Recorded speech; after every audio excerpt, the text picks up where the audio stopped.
Hey guys, Eric and Roth here to talk about Game of Thrones, the episode Dark Wings. Dark Words. You know, there's so many characters on this show. We didn't see them all in the premiere, especially some very big ones, and we caught up with a lot this week, including Bran Stark. It's very interesting because Bran almost has these superpowers developing.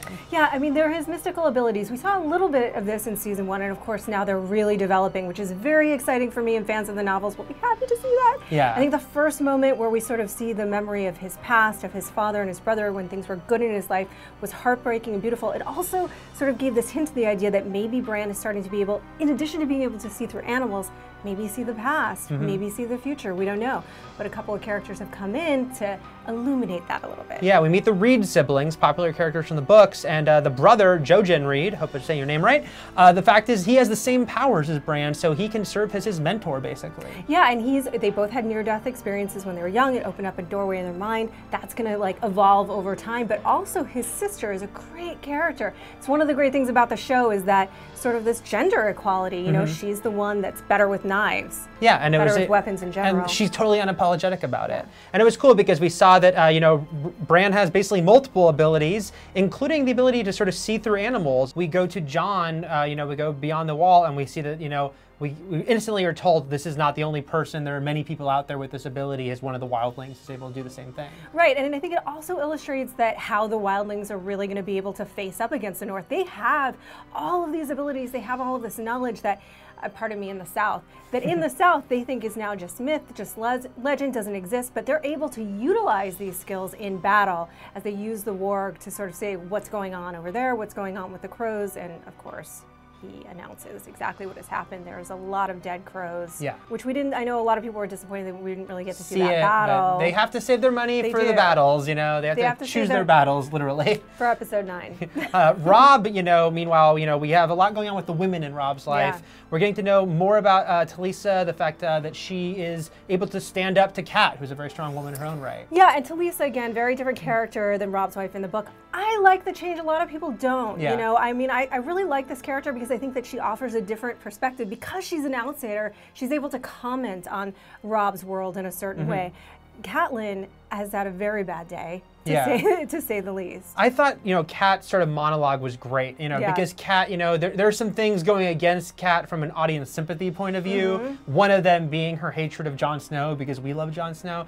So that was a great sort of, you know, whole monologue she had about the fact her guilt over hating Jon Snow, the fact that she knows it's terrible, that she knows it's not logical, and yet she can't help herself. That was my favorite moment in the episode by far, because again, you wonder, in this world where there are these sort of mystical acts and consequences, you wonder, there is a theological element, not a religious element by any standards that we have, but a theological element in the sense of like cause and effect. And in Kat's mind, whether it's true or not, the fact that she was unable to love Jon Snow, which really is a failing on her part, caused the demise of her entire family. Oh yeah, it started this domino effect. It started this domino effect. She's taking the weight of that onto her shoulders. Is that true? Is that not? I don't know, but it's certainly an interesting idea. Yeah, great scene for her. And then we caught up with Arya again. I love Arya. Yay! And you know, although Arya is back into some trouble, you know, we meet the Brotherhood without banners, this group that takes her in, but it's like, are they taking her in or taking her prisoner? And then, unfortunately for her, the Hound shows up. Yeah, the Hound shows up and calls her out, which is not the ideal in that moment for her. The Brotherhood without banners, you know, just so you know, these are people that sort of are unattached to houses at this point. You know, they sort of fight for the right of, theoretically, everyone, you know, or sort of morality at large. But again, that's a little gray because this is the Game of Thrones. Yeah, and you wonder, look, she's a very valuable person. Will they want to cash in on that value? Who wouldn't be tempted at least a little bit? Arya's journey is one of the best ones, I think, in the series, but more on that later. And then we also again, we were catching up with a lot of characters this week, caught up with Jaime and Brienne, our favorite little duo, you know, out there, you know. And I think it's a great back and forth the two of them have, where they hate each other, but you can already see that it's like they're seeing that each of them isn't quite what they thought at first. I think that's true, and I think that we're all seeing that Jaime isn't quite what we maybe thought he was at first, and Jaime has different sides to him. We started to see that last season as well, but I think what's great about them is that Brienne has this real rigid sense of morality, whereas Jaime was raised to be fundamentally amoral in some ways, you know, and grasping. But that side of him, his moral underbelly comes up, his moral undercurrent will come up. He says, oh, I'm going to kill you if you don't kill me. I don't know that I really believe him. And he was absolutely right when he said that Brienne should have ruthlessly killed that traveler, you know? I mean, but she wouldn't do it, and now they're both paying the price. Yeah, but you know, we got a great sword fight first. I thought that was a lot of fun, the whole thing with Jaime, you know, being restrained, yet, you know, holding his own for a guy restrained, but obviously not able to fight at his full abilities. Yeah, and certainly now, again, another mention of House Bolton. This is a house that's rising up in the lore this season. In Robb's storyline, we also got a mention of the Bolton's bastard, who you will recall was talked about in season 2, but still not seen. But clearly, House Bolton, yeah, there's important stuff burbling up with them. You know, and then meanwhile, a character that, this was an interesting one for people who read the books. Of course, we don't want to talk about things that are coming up from the books. Just in the past. We'll say this about Theon. You don't see him in the 3rd book. You know, it takes a long time to catch up to Theon. So this is exciting and fun, I'd say, as a fan of the books, to see what was going on with Theon during this time. And I think this is one of the things that they've had to do as showrunners, is figure out a way to keep their characters present. They can't be gone for a year and then suddenly come back, sort of in the same way that they can in the series of novels, and have us accept it quite as much. I thought this was a very clever way to have Theon still be a force. And man, isn't it a little bit viscerally, because I hated him so much last season, isn't it a little bit viscerally satisfying to watch him get tortured? He's getting tortured but good. So, I mean, I will say I felt his pain in that it was so visceral that you're like, that's anguish, you know, but of course, he did kind of deserve it. He absolutely deserved it. But he has sort of a sliver of hope now, because Yara, his sister, has sent someone to help him. He's still stuck there, but we'll see what happens with him. Let's, you know, end with King's Landing, where a lot is going on as well. I will say in passing, I really like this episode. Actually, I liked it more than the premiere. I didn't think Tyrion needed to be in it. I think that sometimes they want to make sure their marquee characters show up. So with no Dany, they gave Tyrion one scene. It kind of felt like that could have waited for next week, you know? You know, I'm with you ultimately, but I agree with them. I do want to see Tyrion, and so I think that they ultimately made the right move.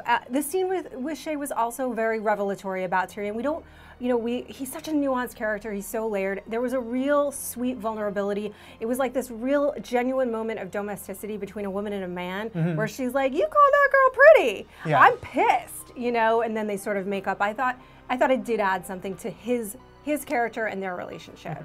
A lot going on with Sansa still, though, of course, who is in desperate need of an ally, and maybe she's found one with Margaery's grandmother? Maybe not. I don't know. This is the Queen of Thorns, and she is very adept at the maneuverings of court, and she's a very brilliant manipulator, as is her granddaughter, as we will get into.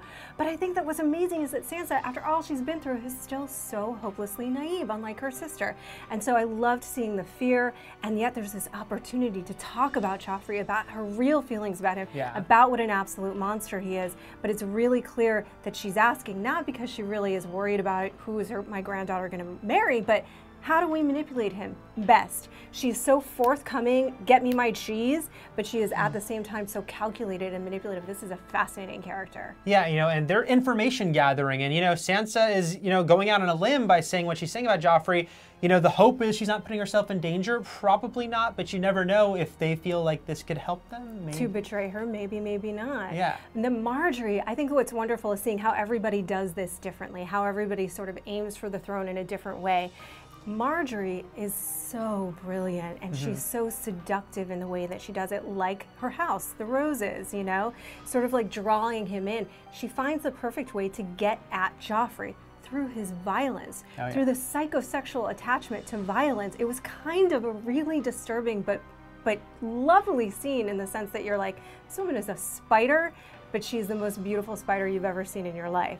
Would you like to see me do it? Yeah, that was a great scene, you know? She has him totally wrapped around her finger, and the fact that she basically keys in on the fact that, oh, you'd like me to take this crossbow and kill something. That would get you off.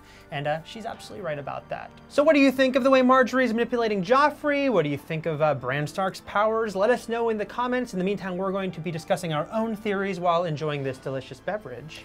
Game of Thrones. Oh, my gang. Iron Throne. Blondale. The throne will be mine.